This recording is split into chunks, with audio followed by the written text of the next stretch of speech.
अस्सलाम वालेकुम नाजरीन। आजकल कुछ लिबरल्स और दानिशवर बड़े ज़ोर शोर से वावेला कर रहे हैं कि काबा के गिर्द घूमने से पहले किसी गरीब के घर घुमाओ, मस्जिद को कालीन नहीं किसी भूखे को रोटी दे दो, हज और उम्रा पर जाने से पहले किसी नादार की बेटी की रुखसती का खर्चा उठा लो। तबलीग में निकलने से बेहतर है कि किसी लाचार मरीज को दवा फराहम कर दो। मस्जिद में सीमेंट की बोरी देने से अफजल है कि किसी बेवा के घर आटे की बोरी दे आओ। याद रखें, दो नेक आमाल को इस तरह मुतकाबिल में पेश करना कोई दीनी खिदमत या इंसानी हमदर्दी नहीं है, बल्कि ऐन जहालत है। अगर मुतकाबिल ही करना है तो दीन और दुनिया का करो। और यूं कहो, 15 से 20 लाख की गाड़ी उस वक़्त लो जब मोहल्ले में भूखा सोने वाला कोई ना हो। 50 से 60 हज़ार का मोबाइल उस वक़्त लो जब मोहल्ले में भीख मांगने वाला कोई ना हो।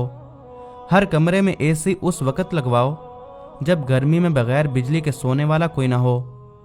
ब्रांडेड कपड़े उस वक़्त खरीदो जब सड़क पर फटे कपड़े पहनने वाला कोई ना हो।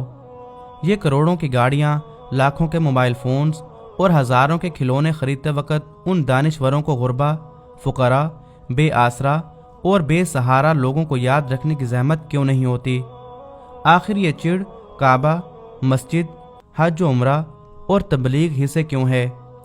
उन ज़रूरियात का फ़राइज़ से मुआजना करके और दीनी फ़राइज़ से गफलत का दर्स देने वाले जब अपनी शादियों पर औरतें नचवाते हैं, तब उनको क्यों याद नहीं होता कि वो भी किसी की बेटियां और बहनें हैं?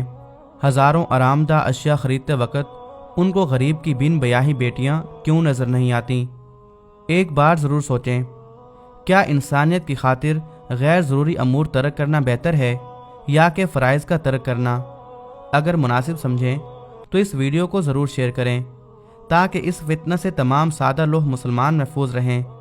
यह हमारी एक दीनी और माशरती ज़िम्मेदारी है कि इस तरह के लोगों की फितना परवर बातें दूसरों तक भी पहुँचाएँ ताकि वो भी अपना दीन और दुनिया महफूज रख सकें। जज़ाकल्लाह।